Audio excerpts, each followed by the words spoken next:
So, good morning.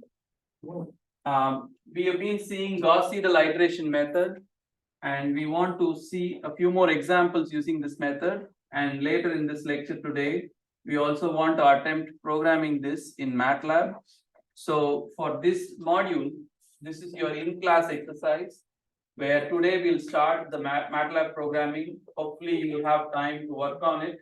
And during the lecture period of next lecture, that is on Tuesday, you would complete it and upload it. Or if you complete it at home, you can upload it during class time. I'll keep the submission portal open only during class time to actually for you to do it in class. Okay. So we'll get a start on it today. So the method we talked about last time, I hope you recall how the method works, which is to rearrange the equations to get an expression for x1, x2, x3, or xyz, whatever you want to call the variables.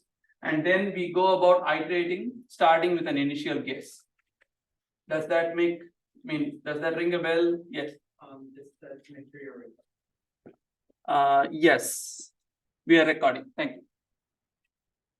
So I hope you remember the method, because we are going to try applying the same method to the same set of equations, but just written in two different forms.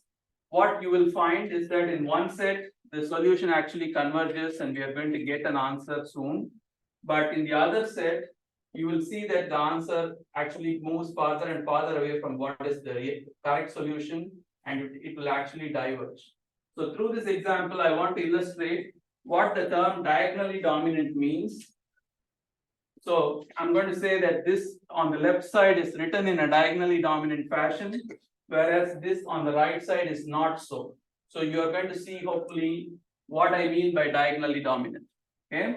I like to give you the answer or tell you the point that I'm trying to make and then explain the explanations. Hopefully that will help you reinforce it, multiple times. So if you look at this system of equations, or if you generally write the matrix AX equal to B, where we can write A is A11, A12, 13, 21, 22, 23, 31, 32, 33, multiplied by a solution vector X, we'll call it X, Y, Z, equal to B1, B2, B3. So this is the matrix representation of three equations in three unknowns. And you can almost look at the board and say, for the system on the left, what is A11? A11 is 8, A12 is 2, A13 is 0, B1 is -7, and you can do this drill. You are able to say, or you are able to say what the coefficients are by looking at the system of equations. Okay. What diagonally dominant means, if the absolute value of A11 is greater than the sum of A12 plus A13, and the absolute value of A22 is greater than the sum of A21 and A23, and the absolute value of A33 is greater than the sum of A31 plus A32. I can write a mathematical statement that looks like this. You can put it in a computer, program it, and whatever. I want you to attempt saying this statement in plain words. How do you say this without using symbols and mathematical operations? the absolute value of your coefficient that correlates to which row you're on should be the biggest. You look at 1, 1, 2, 2, 3, 3. How do you use one phrase to describe those terms? They are all diagonal elements, right? They are all along the diagonal, and in matrix, this diagonal from left to right is called the principal diagonal, because you can also think of the other diagonal. So they are all elements on the principal diagonal. Okay. What we want to say is, if the magnitude of the principal diagonal elements is greater than the sum of the off diagonal terms. That's a simple way to summarize these three statements. I'll write it out. Diagonally dominant means the magnitude of the diagonal term or diagonal element is greater than the magnitudes, greater than the sum of the magnitudes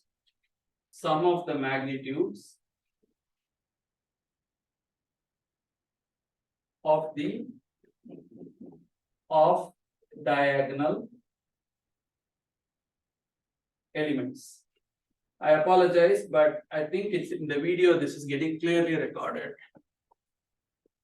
At least I can read it from here, hopefully it will be readable on YouTube. If I say the statement in words like this is true for 3 by 3, 4 by 4, 10 by 10, or 100 by 100 system of equations. All I'm saying is the diagonally dominant means the magnitude of the diagonal element is greater than the sum of the magnitudes of the off diagonal elements for each row. Okay, that is implied.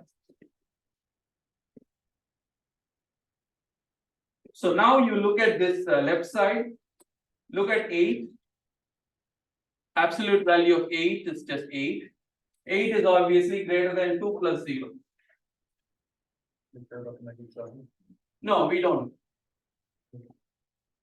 You can easily say that 8 is definitely greater than 2 plus 0. That's obvious.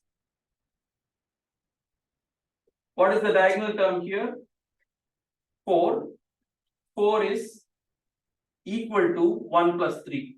So it is still falling within our definition, which includes the equality also. So clearly 4 is equal to 1 plus 3. What do we have here? Did I write correctly?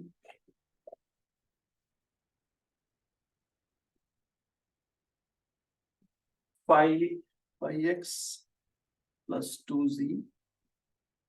No, that didn't seem correct.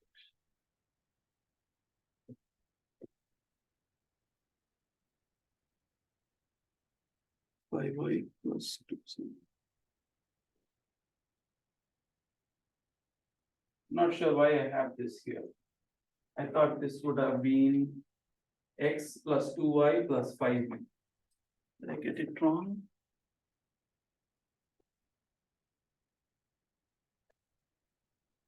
We'll see. I thought I had it as in the diagonally dominant form. So we'll come back to this, okay? I'm not sure why I wrote it in my notes like this. We'll come back.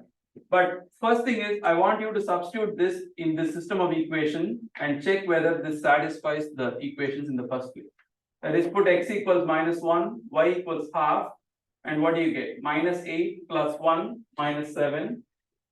-1 plus 2 plus 12, that is 13, -5 plus 1 plus 12, that satisfies 8, but I'm still not sure why I wrote it this way. Okay, we'll come back. I want you to start solving this problem using Gauss-Seidel method. How do you do that? On pencil and paper. This is for your exam. I mean, this is the kind of problem you can expect in your exam, where you set up the equations and you have to start iterating 8x plus 2y equal to -7, which I'll write as x equals -7 minus 2y divided by 8. And then x plus 4y plus 3z equal to 13, which I'll write as y equal to 13 minus x minus 3z divided by 4. and then 5x plus 2y plus 3z equal to 8, which implies z equal to 8 minus 5x minus 2y divided by 3. So step 1 of Gauss Seidel is to rearrange to get expressions for your variables, which you may call x, y, z, or x1, y, x2, x3, whatever is the symbol used. But you want to rearrange the expressions, rearrange the equations to get expressions for x, y, and z. That is step 1.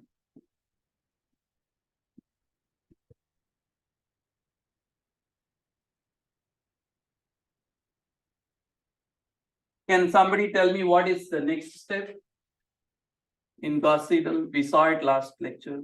Determine the diagonally dominant. Say it again. Determine if it's diagonally dominant. You would do this only if you already have it to be diagonally dominant. Okay, let's say it's already been checked. What is the next step in the solution process? Initial guess. Start with some initial guess. Okay, so step 2 is to make initial guesses for x, y, and z, which is most conveniently sometimes taken as 0. You can start with guesses x, y, z equal to 0.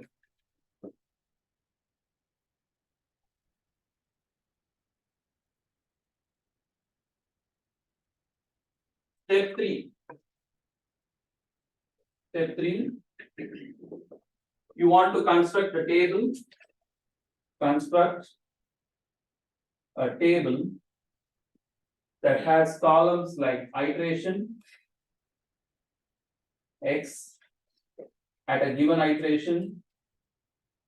I'll put it xi, y at the ith iteration, z at the ith iteration. I'm not going to write any further down. I'll rewrite this, but I'm just giving you the column headings for the table. And after I write this, I'll give you time to catch up with that. And then you want to compute errors, meaning x at the next iteration. I'm sorry, not the errors. You want to compute x at the next iteration, y at the next iteration, z at the next iteration. Okay, so this is all this is current, and all this is next. So right up to here, and I'll wait, and then we'll erase that portion and continue.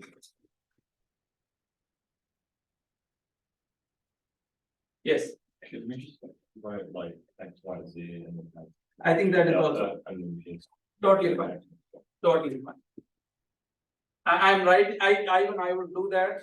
I'm writing it out so that people will understand that this next comes from this current, and then that is fine.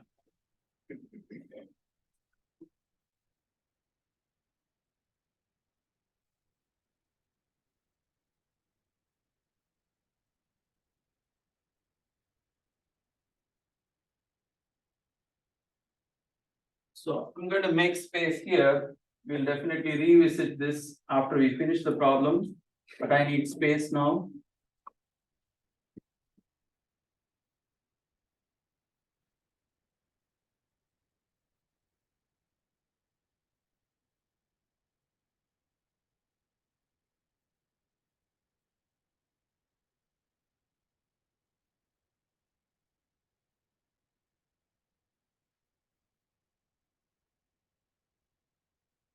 All right, so I have iteration, current values, x in the current iteration, y, z, and then next being x at the next iteration, and y at the next iteration, z at the next iteration, and then I have my errors, which is always usually next minus current.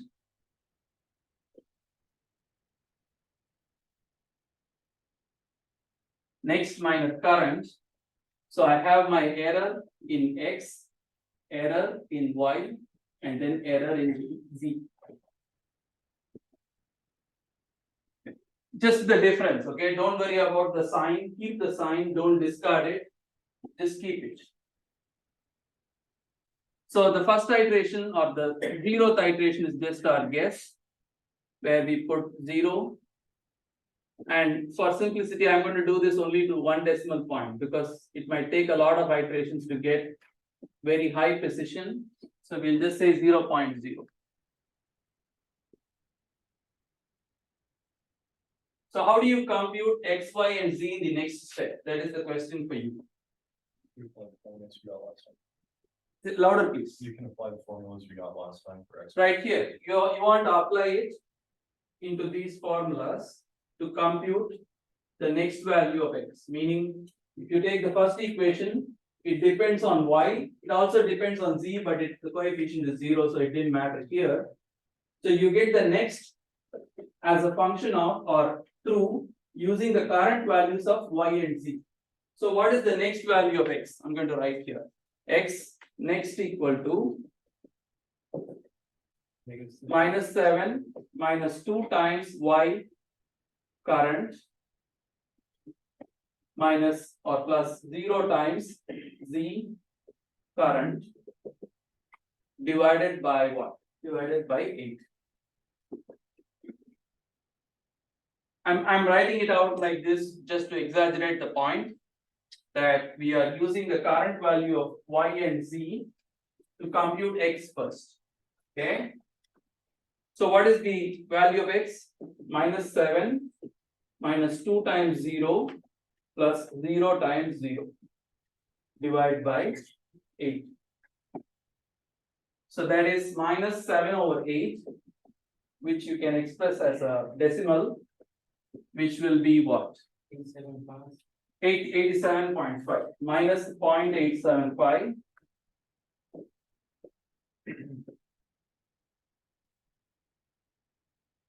minus 0.875. So now you go ahead and write what is the next value of y, which is 13 minus x current minus 3 times z current divided by 4. Now before you rush into computing something, what is the current value of z? 0. What is the current value of x? Whatever is the latest available value, that's what you will define as current. It doesn't have to be the guess with which you started. It's always the latest available value, which is 13 minus 0.875 minus 3 times 0 divided by 4. So you can compute this and tell me what y next is.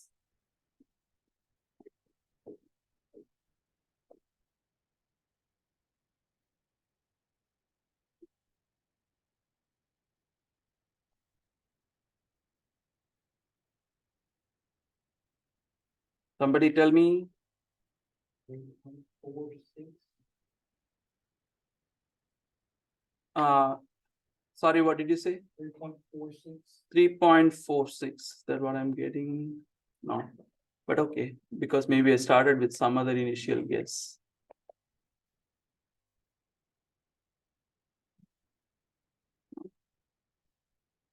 Come again, 3.46. 3.46. What are others getting? You're getting that? Okay, good. So go ahead and compute the next value of z.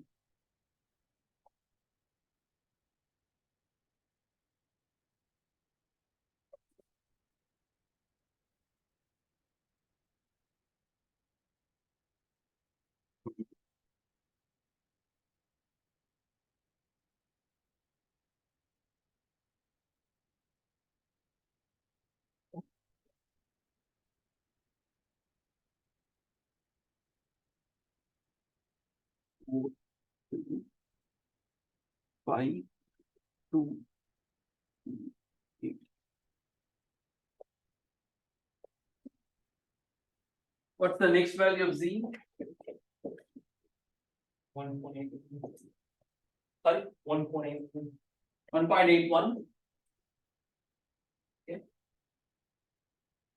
So this is just to illustrate how the solution process flows. Okay. So what is the next step? You want to compute the error. So we were at step 1, rearrange the equations. Step 2, make some initial guesses. Step 3, construct the table. And then remaining steps are to iterate. So I'll write step 4, iterate until iterate until the convergence criterion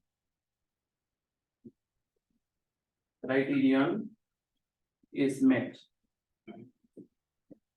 Now I'm going to trust for a minute that you can do further iterations, but what is really important here is what is this convergence criterion and how you think about it. So you don't have to write, but tell me what is a good way to stop iterating, when to call it that this has converged. I want you to talk in terms of Ex, Ey and Ez, which by the way, what is Ex now?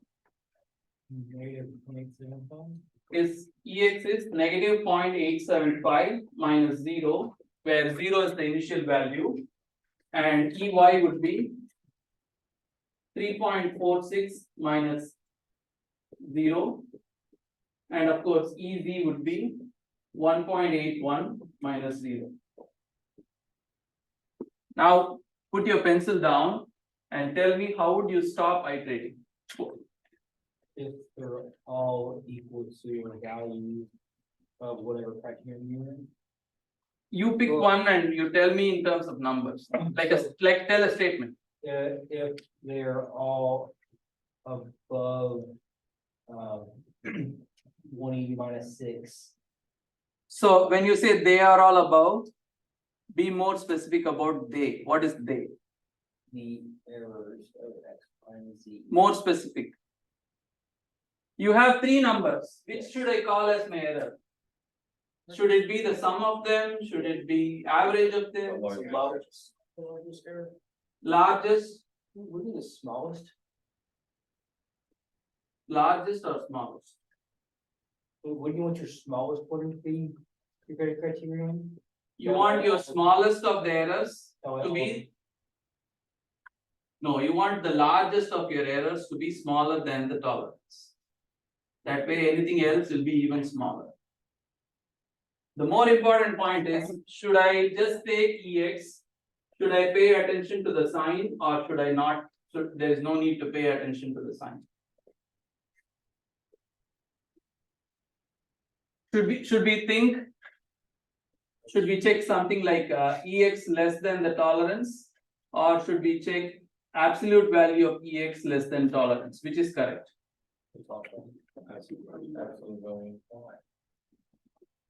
If you say top one, are you meaning this? But why? It should be absolute values. Because you're looking for the value of a criterion that's like. If you're, so say if your criterion is like 1 minus 6. Your absolute Can you be louder so that people in the back can actually understand? If you're looking for a certain value of like 1 minus 6, you're not concerned whether it's a negative or positive value. You're just looking for that value in particular. So your absolute value is what you're wanting to look at. You're not looking at whether it's a positive value or a negative value. You're just looking at the Magnitude. magnitude of another number. Right. So I agree with you. I just want to hear from more people in the class. What do you think? Did that make sense to you, or do you have any other viewpoint?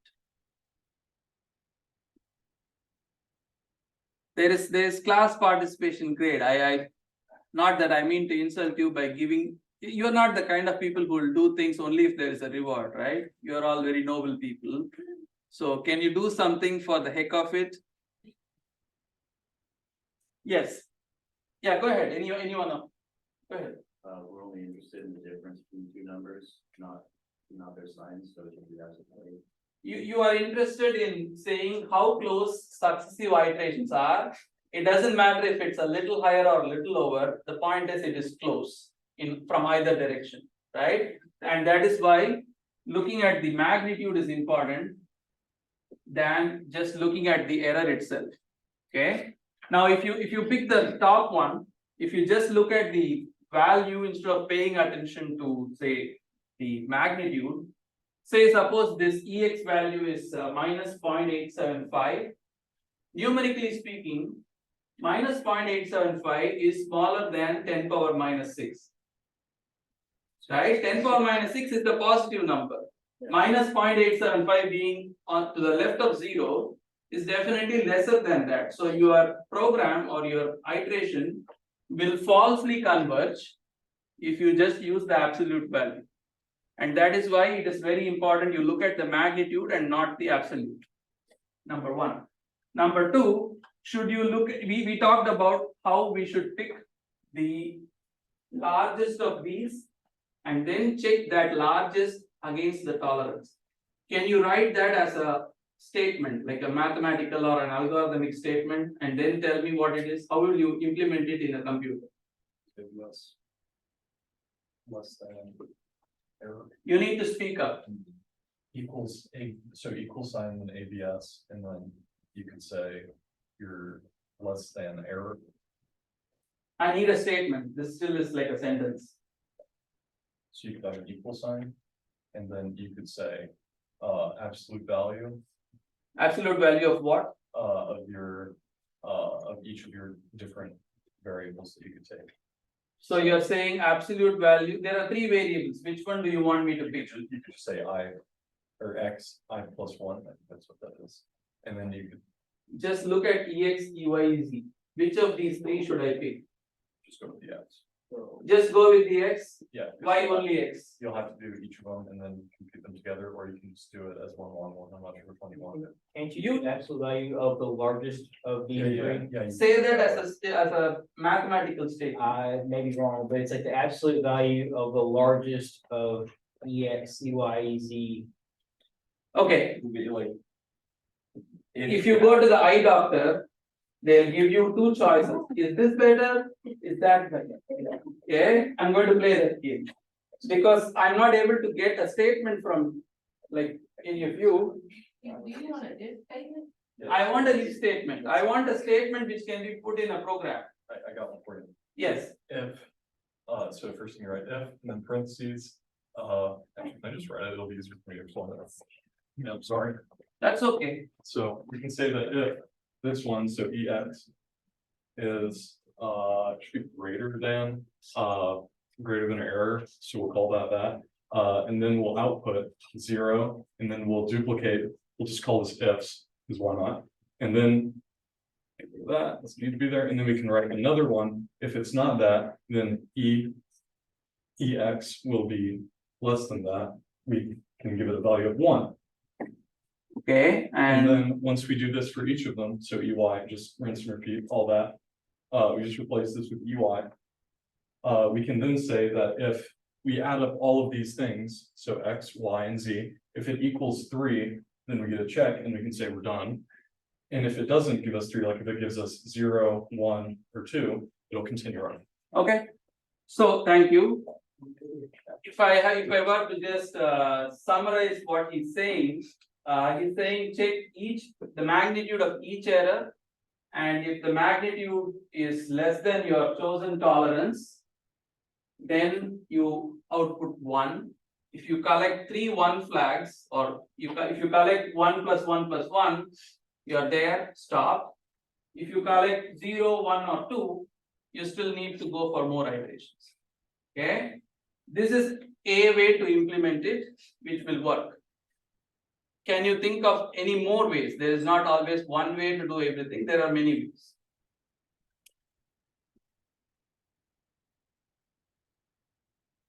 Thank you, by the way, this was good. So if I take EX, EY, EZ, okay, they can have positive, can be positive or negative. The corresponding magnitudes, of course, are only positive numbers. Right? I want the largest of these to be less than my tolerance. I'm going to put that in words. The largest of these needs to be smaller than my tolerance. Isn't that what? Yes. In that case, you could use the maximum function Okay. So with max of what? of all three of those values, So max of these three. and it will give you the largest value of the three. And then you can say, I should have mentioned this earlier, if that max is greater than your tolerance, Is less than my tolerance, then I can stop. If not, I need to continue. Yeah. Right? So here are kind of this is perfectly fine. This is what I'm going to use in my program shortly. When you implement, especially when you are trying to think about what is the most efficient way to implement it in a language like MATLAB or C or whatever, sometimes if statements can be they are intensive in terms of operations. It's like making a decision. This goes down to the level of the microprocessor where each decision is timed. It's like the microprocessor has to look at two numbers and has to decide which is smaller. That takes some time, some finite time. And when it accrues over billions and billions of operations, it can become a drag on your implementation. So sometimes people don't do the max. What they do is they brute force, get the sum, and just check if the sum is less than epsilon, then they stop. This is sort of overkill because you can see that if you just pick one, your program might converge sooner. This might be more iterations, but it gives you runtime advantages. Like for example, both of you have two programs. One uses this criterion, one uses this criterion. You would be surprised that in the scale of billions of operations, it will look like the extra iterations don't matter much. It's this if statements that are killing. So what I will say, there is never one universal way for implementing an operation. This is a way, this is another way, this is one more way. Okay, so we'll try to do this. Okay, it might just be simplest to put it on MATLAB.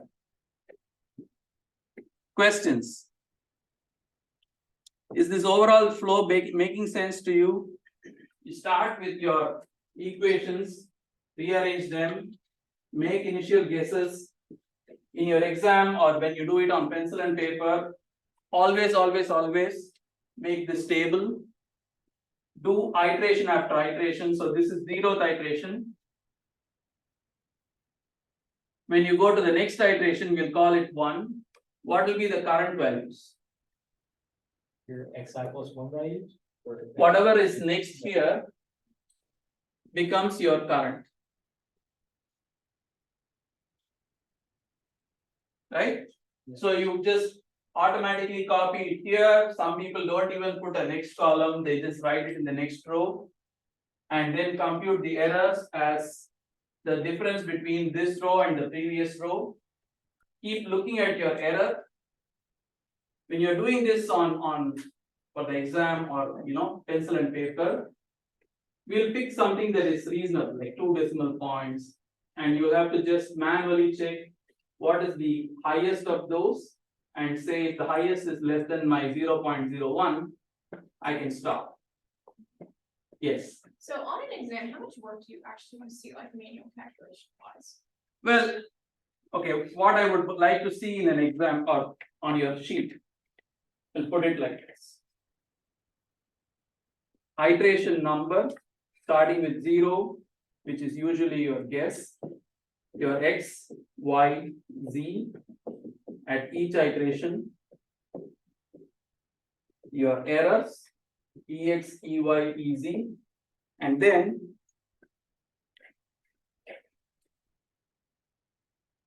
I'll add a column like error estimate. Ex, Ey, Ez are not your error directly. Error estimate is basically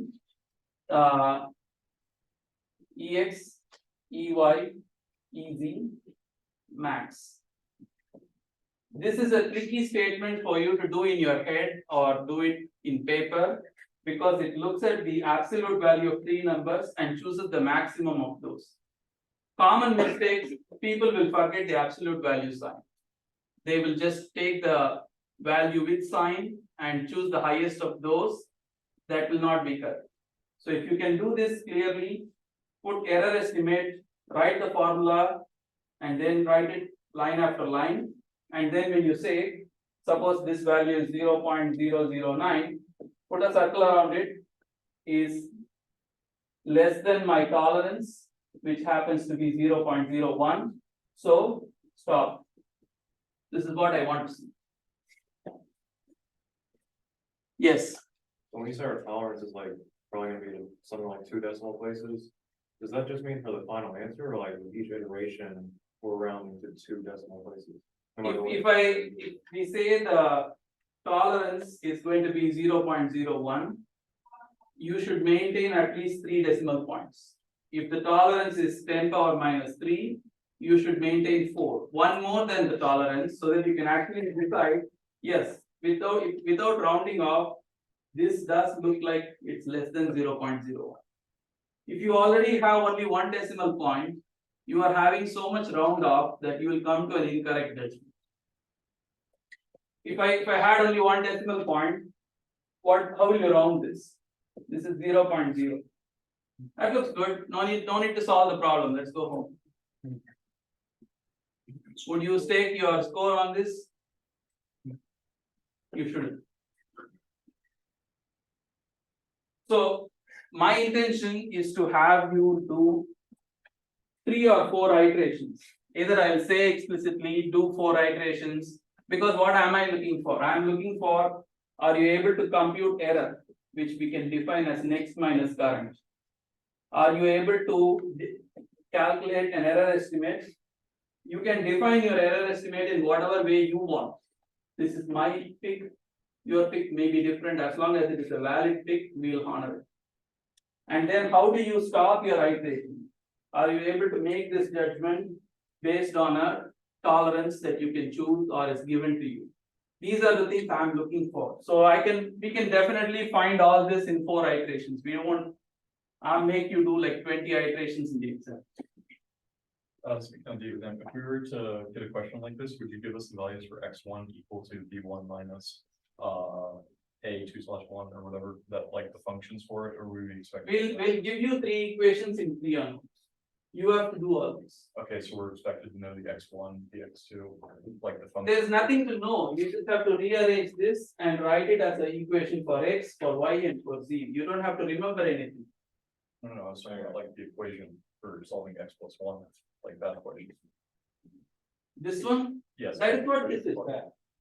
That is what this is. This is basically x next based on all the current values. There is nothing more for me to give. I don't understand what were you asking? So like the previous way that we solved this, there were 3 equations that we had. Yes. Could we expect to see those equations like given to us, or would we be expected to memorize them? We wanted to solve. You mean the starting system of equations, like the 3 equations in PMO? No, I mean like the equations you gave us yesterday. Like remember how you gave us a set of equations that we can use to find x1, x2, and x3? That is what this is. That is in symbolic form. This is with real numbers. So the problem statement will be like this. You will just have this solve using Gauss-Seidel method. That's all the problem statement is. There is no more information I need to provide, except maybe we will give you the tolerance, or I might even ask you to pick your own tolerance, or I'll just say do 4 iterations and report the state. That's all the problem statement will look like. Does that make sense? Would you give us an initial guess, so we only choose that upon our own?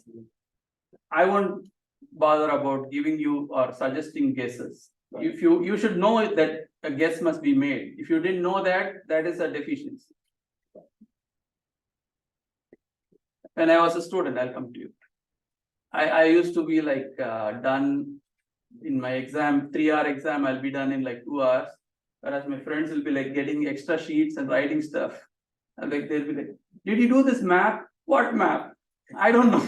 I don't know any map. So if you didn't know, you have to make a guess. Sorry.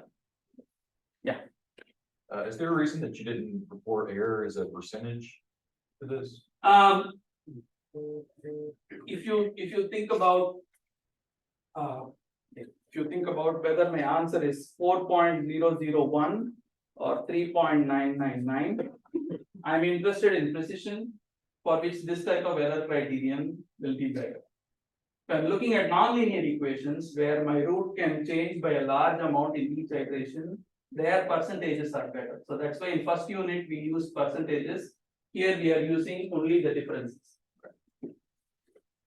Yes, Both yesterday and today, I noticed you picked 0 for an initial guess. yes. Is that always a good bet for this method? Mostly, like I said, there was a similar question in the last lecture. A bad initial guess will also get you to the answer in more iterations. So for these type of simple coefficients, the choice of 0, 0, 0 most often works, except if your equations have a solution that is far away from 0. So the solution to this equation was like -1, half, and 8, I think, or 4, which is in the vicinity of 0, 0. But if your solution were far out, it will just take more iteration. Okay. What happens if our numbers on the principal dynamic are 0? You will have to actually rearrange them such that you don't get a pivot which is 0. If you get a pivot, that is the diagonal element being 0, you get 0 here. I know why you are asking this question. That means your answer will be infinity, which doesn't make sense because this problem has a unique solution. So before you get here, you will have to rearrange them to be diagonally dominant. Okay. And by that, just make sure there is no zeros. If this is the equation for x, this can't be 0. So this cannot be the equation for z. Why? Because there is no z. No, I have to. Yes. Wait, did you just say you could rearrange the constants? Not rearrange the constants. Rewrite the equation. Don't use this for z. You can use it for x. So rearrange the rows? Yeah, rearrange the rows. Oh. This is 3 equations and 3 unknowns. Whichever order you write them has no relevance to what the solution is. Thank you. Yeah. So I'm actually very glad today that we are having so many questions, which means people are actually paying attention. That's good. Yes. Does this diverge? This solution, Yes. we'll have to see. I'm just using it to illustrate the solution process. So we'll have to actually do the work to see if it diverges. I was running that program. We'll see shortly. All right, so any more questions on the process? Yes? So when we have the 3 equations, for the first one, could I have solved for y? And then for the second one, z, and then the third one? You want to keep your the term, this element, which is a11, the diagonal element a11, 1, 2, 2, or 3, 3, to be higher than the other 2, higher than the sum of the other 2. That is when this method will converge. If you use this to solve for y and say use this to solve for x, it will not converge. That was the other point I was going to make. Thank you for the question. So once I show you this as a MATLAB program with which you can play, you can start giving different choices for the coefficients. Take the same equation, punch it into the program in different forms, and you see one works, but the other will never converge. That is what we want to do. And in fact, if you write your own program, you can do this on your own. You don't have to rely on my code. You can do it on your own code. Anyway, so let's get started with the. I'll show you my MATLAB program which I wrote, and then we'll do the programming. That is, you will do the programming, and I'll help you do it.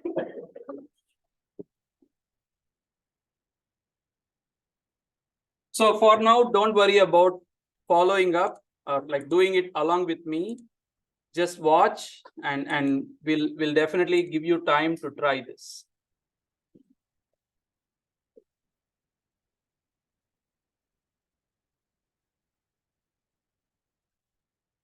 Okay. Don't bother writing. I'm serious. Anyway, it's getting recorded. So this is a program I wrote for Gauss-Seidel method, where Aij are the coefficients on the left side, the matrix A, and Bi is the coefficient on the right side. So I give values for those, and corresponding to the equation that I want to solve, I pick out the values for A11, A12, 13, and so on, B1, B2, B3. Okay, and it also has a tolerance that I choose. In my case, I've chosen it as 1e minus 6 because it's the computer that is doing the work, so you can get really precise. If I give you 1e minus 6, I'm sure you will go to the dean and complain about me. Not you, but any one of you.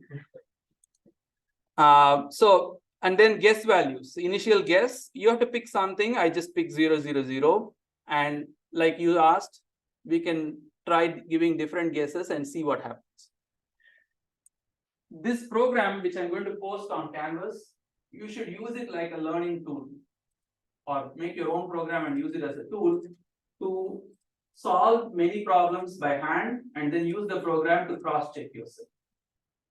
I won't come behind you and make you do 20 problems and have the TA grade all of those. You can do it yourself because we have given you a tool here. So the program flows like this. It starts with the, I told you current and previous, but in my program, which I wrote maybe a year ago or the last time I taught this course, I used previous and current. So I'm sure you can make that mental adjustment, current and next, current and previous. Whatever you call as next is what my current is, and whatever I call my current is my previous. So previous is the initial guess, x1, x2, x3, and the first iteration is rearranging the equations b1 minus a12 times x2, whatever x2 is available at that time, x3, a11, which is the diagonal element or the pivot. If the diagonal elements are 0, or if you choose it in a way that it is 0, obviously this program will not flow any further. It will just it will terminate by spitting out an infinity, or NaN as they call it in MATLAB, not a number. And then here is error. Okay, so look at my error. It's not what I just told you. This is basic. If you were to write this in a statement, what is this? How would you write this mathematically in the nomenclature that we have seen so far? So this error here is basically EX squared plus EY squared plus EZ squared square root. That is this error. What did we see, or what did I teach you just a few minutes back? Our error was the maximum value of what? Absolute values of EX, EY, and EZ. That is the choice that we made. We also discussed that the error could be just the sum of the absolutes also. That is also a criterion that some people use. So all three are fine. Now question for you, if you were to answer a question like, which of these error criterions or which one would you pick and what is the rationale you would use to pick one? All three will work, that is, all three are valid criterion, they are all positive numbers, you can keep checking the error until it goes below the tolerance. All of them will work, but which one will you use? Which one will you use? Because it's just a lot more intuitive to think of it as a max as opposed to. You will pick number two, That'll converge faster. converge faster, okay? What other choices? Anyone else will pick anything different? Yes, Use the one you used, why? did you fix it? You should not trust anyone. In my research lab, my students do a calculation. And I usually have like a test problem selected. And they bring a code, they write everything, do impressive stuff. And like, can you solve this problem? Because I'm waiting there to validate what they do. We all trust each other, we would be friends, not colleagues. Anyway, side thought. Okay, you have any other reason to pick this? Yeah, I'm the guy who forgot which equation to write, so don't trust me. Okay, any other choices? We have. You can pick something and give a different reason. You don't have to say the same reason. Yes. I think the middle one is the best because if you're doing it by hand. It would be a lot easier to choose the max, because the one. Think just for the problem, not for hand solution. When you are writing a problem, which one would you pick? In that case, then the bottom one may be the better choice because it would require less stress on the computer, it would work faster. So there is, the computer is sort of like a black box, even if we know how it works. When you do an operation like millions and millions of times, you don't know exactly which factor will decide that total time for computation. It's sort of like your car, you may use like 87 octane gas, but that doesn't mean you will get the best mileage if your transmission has a problem or if your air tire pressure isn't, kept for the value.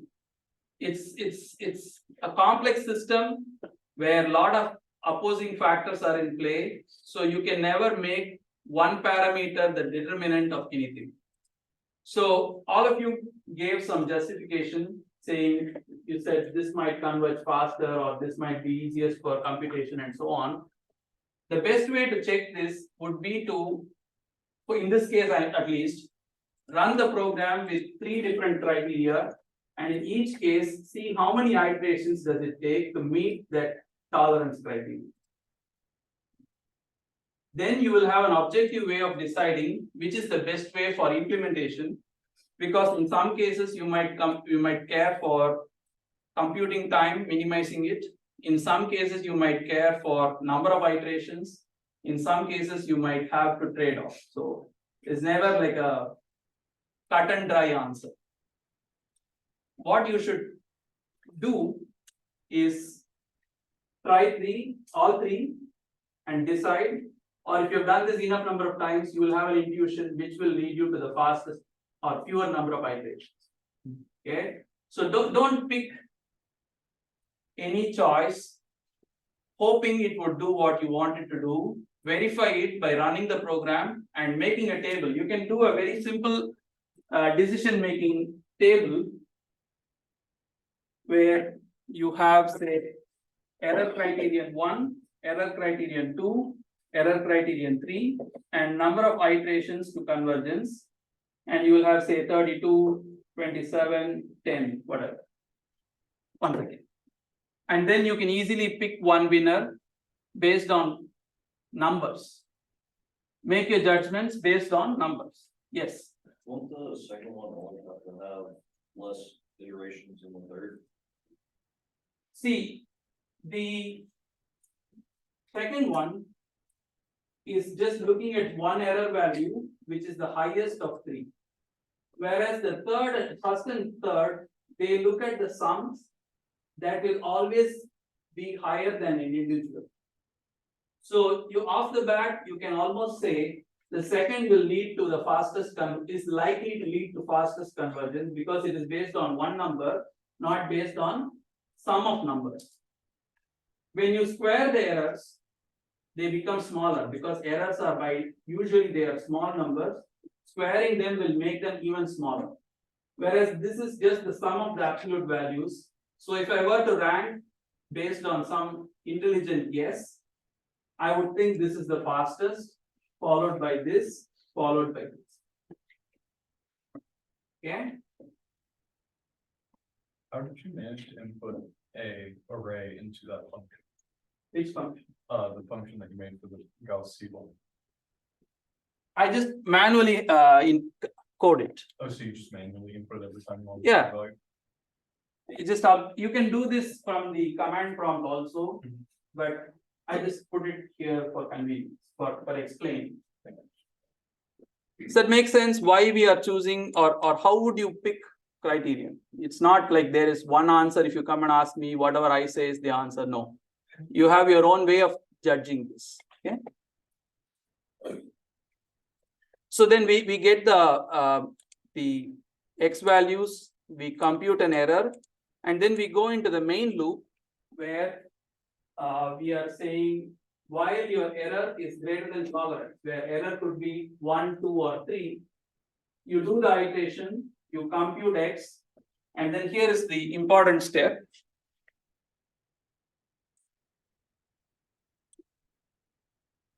Where you recompute the error. That is, after you compute the values of x, you have to keep updating the error. Initially, the error will be large. As iterations progress, the error will come down, and it will come down enough to stop the iteration. That is what this while statement is. Literally, it says, while the error remains above the tolerance, do this block of code or run this block of code. The moment this stops being true, the compiler will skip from line 50 to after this loop. Okay. I hope all the MATLAB that you learned in, what was it? The first year course. Computing 1 and computing 2. I'm sure all that is gushing back. It's like a dam that's been just unlocked. Right?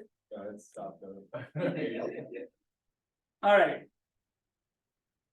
So yeah, if the criterion stops being true, your compiler skips to line 67 or 68, and then thus implement the rest of it. Okay. Does the flow make sense to you?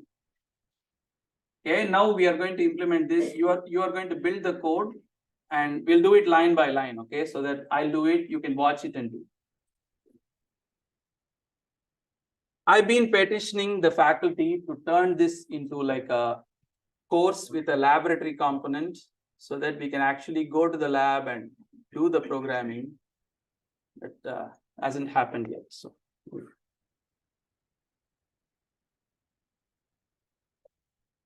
So this program, we'll have to upload this before the end of next lecture, before 12:45 p.m.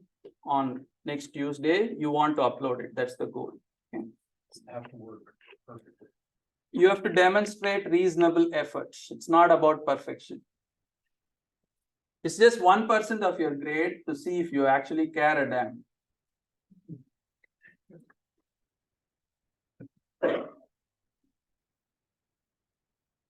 All right. So let's start. Okay. So I'm going to start a new program. I'll just copy my description alone because that is sort of lengthy. I'll give you a minute to write your own short description. Whenever you do coding, you need to make some little notes so that later your code is readable. Okay. So you should try to do a version of this, your own way of doing it. Whatever works for you. Try to describe the code that you're writing.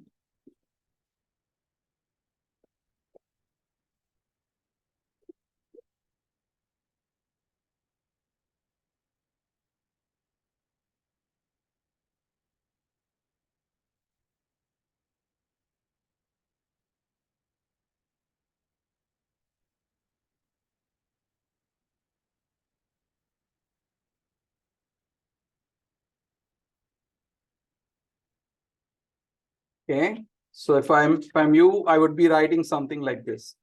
Program to implement Gauss-Seidel method. Inputs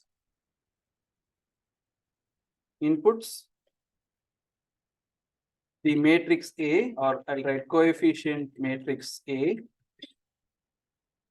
right hand side coefficients B. You should also, as inputs, we also have the tolerance, which in our case, we are going to pick a value like 1e minus 6, okay, and initial guesses.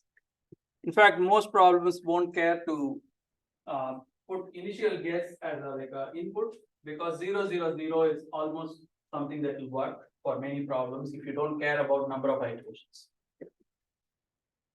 Definitely for your exam, I would think 0, 0, 0 should work, because we are not going to give you like really crazy problems in the exam. Something that's all right. And then output, what will come out of your program? It will be X, Y, Z values after convergence. As also an output, I like to plot the error versus iteration. That is how to kind of visualize how fast the error drops after each iteration. Okay? So I would put these in my program to kind of make notes for myself later.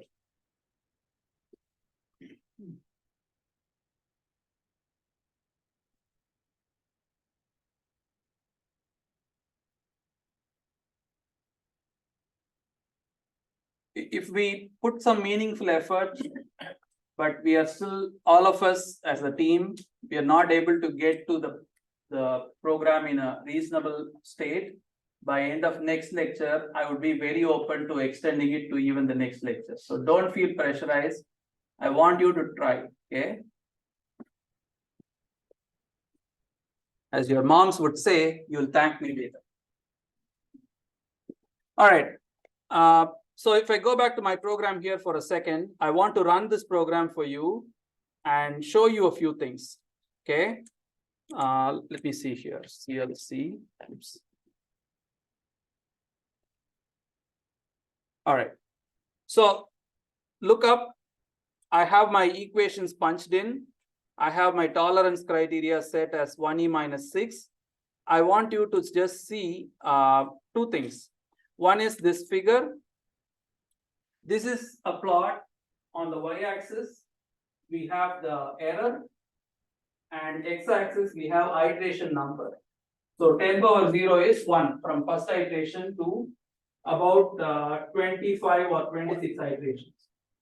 So the error starts around at this is 1. How many of you all can read log scales? Okay, good. So most of the class can. So this is 1, this is 10, this is 0.1. Okay, it's not linear but logarithm. So this is 1, this second line is 2, this third line is 3. So the error is initially at 3.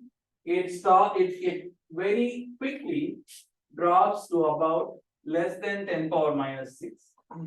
Okay, that is what the program is designed to do, to get the error to drop quickly. If you go back to I want to see the iterations. Yeah. Still running. Oops, not this.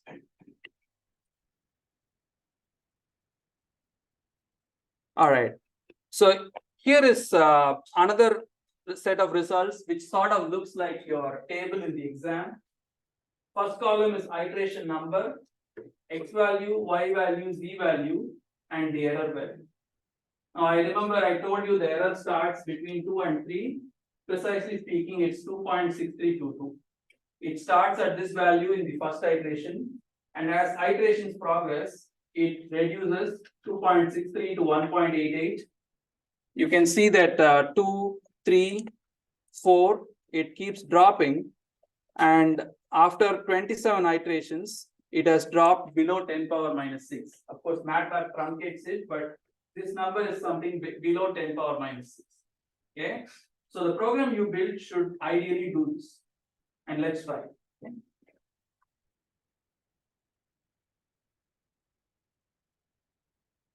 All right, so now step 1 is to input the coefficients of A. A11 equal to A12 equal to A13 equal to A21, A22, A23, A31, 32, 33. Now, I want you to go back in a few pages in your notebook and find the equation that we wrote first and put those values in here as A11, 12, 13, and so on. Go ahead, do that. And while you do that, somebody also tell me the values that you are using so that I can also have the same here. What is A11? 8. A12, 2, 13, 0. And if you want, you can also add B1 here to keep it in one place. Minus 7. Was it 7 or minus 7? Minus 7. And then 2, 1, 3, 2, 2, 1, 2, 3, 4. Thank you. B2, 13.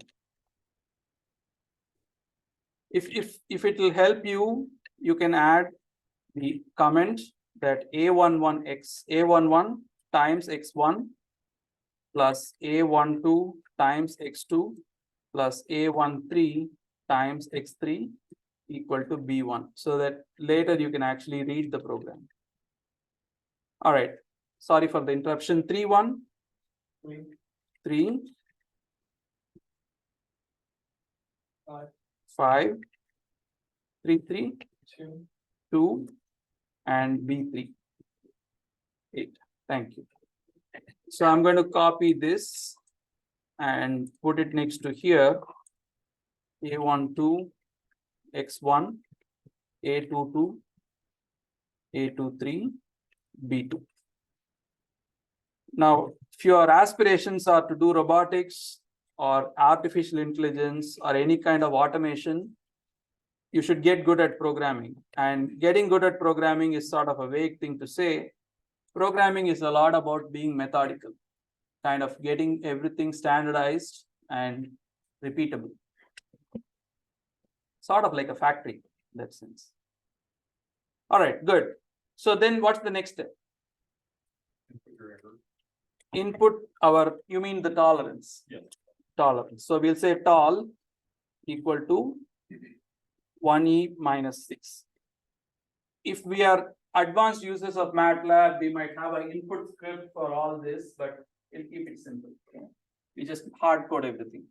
Tolerance, and then we also want to put initial guesses. And we'll say x equal to 0, y equal to 0, z equal to 0.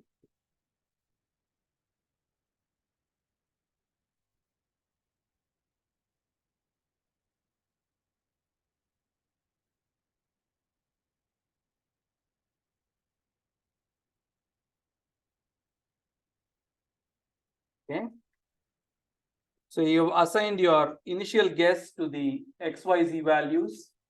I'll give you a moment to catch up.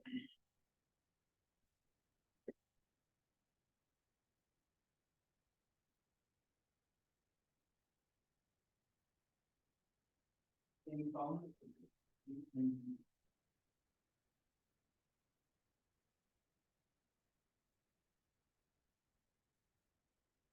Okay, in our writing out the steps, we wrote rewriting the equation and then making initial guess, but we just already provided the guess. So what is the next step in the program? What would you do? Or what we need to do? Right statement about when you're gonna stop. That is not something you should put here because it has to be within that while loop I showed. So you have to start the while loop. So how do you start?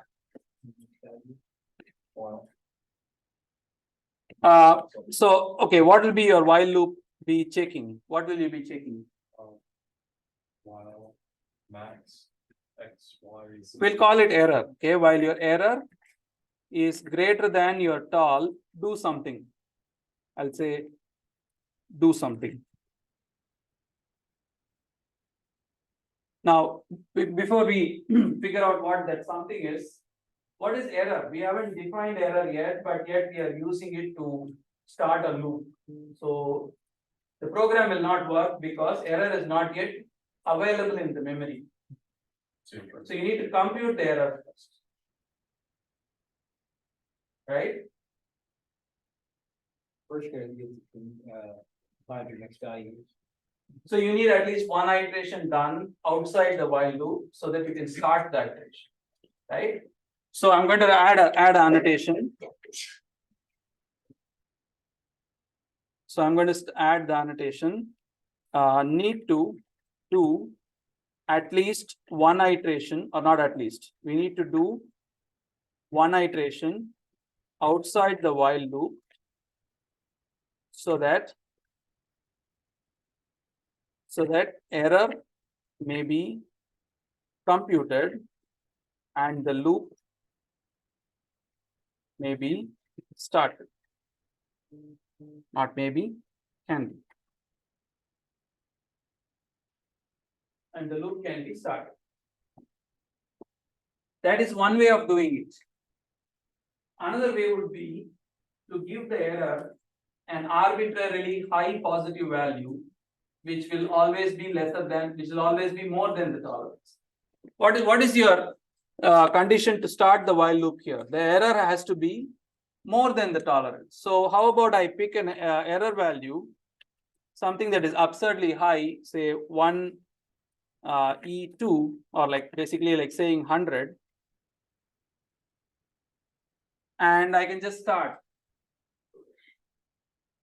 Just the arbitrary number that is greater than the tolerance. So that it will go into the loop. So you don't have to do this outside. So I'm going to put alternate strategy, assign an absurdly high positive value for error. Something like saying error equals 100.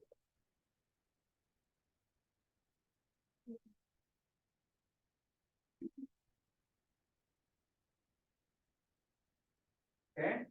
So then, while error is greater than tolerance, do something. Now let's talk about that something.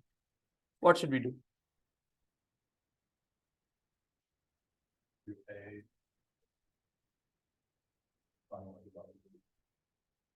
You need to loudly, definitively say. We need to make a new value for x. So first step in that something is compute the next values using current values. Would you agree? All of you? Use the next, compute the next values using the current values. And how would you do that? I'm going to say x next equal to b1 minus a12 times y plus a13 times z divided by a11. Look at that statement and tell me if that makes sense.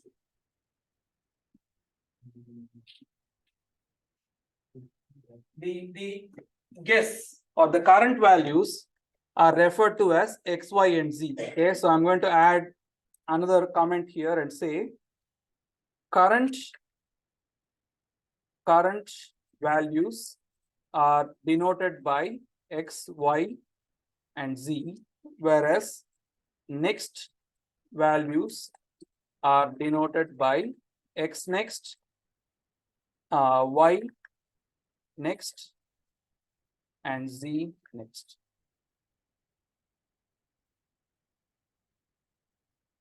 So this is directly like writing X equal to B1 minus A12 times Y plus A13 times Z divided by A11, except on the left side it's the next value, on the right side is the latest available or current value.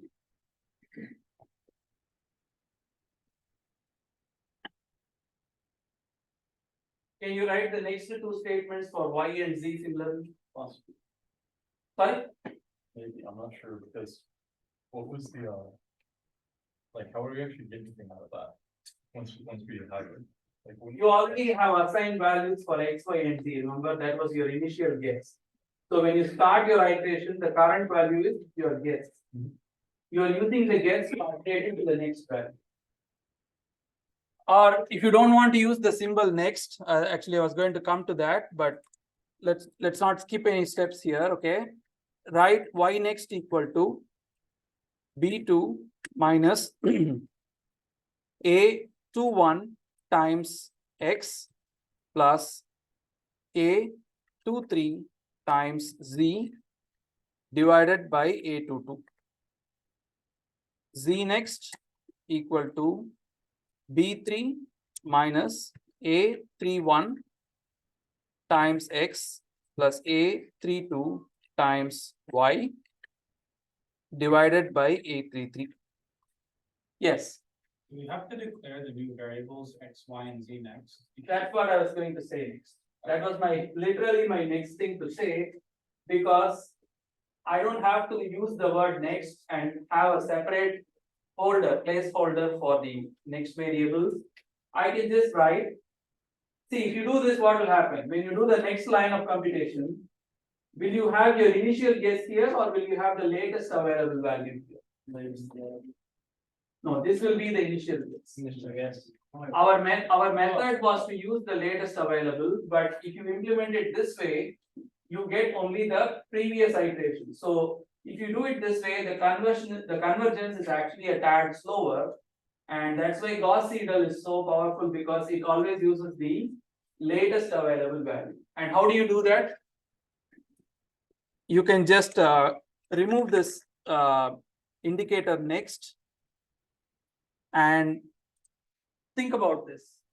When line 51 is implemented, your value of X gets updated. When you go to 52 and X is called, it's not the old value, it's already been updated. It will be the latest available value. So you put this X directly from 51, whatever is available is used here, and Z still is your old value. But when you go to the third line, both X and Y come from 51 and 52. Okay. So I can remove these two statements.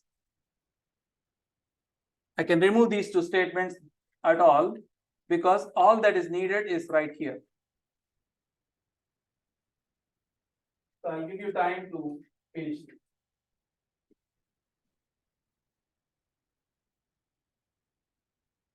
We have 1 minute, okay? I'll just say your next line should be to recompute error based on the latest values. Recompute error based on latest XYZ values. So if you do that, then your loop is almost ready to function. Just recompute the error, add one statement here, and automatically the loop will keep running until your error goes below the tolerance. Try it at home, and we'll continue on Tuesday. Okay.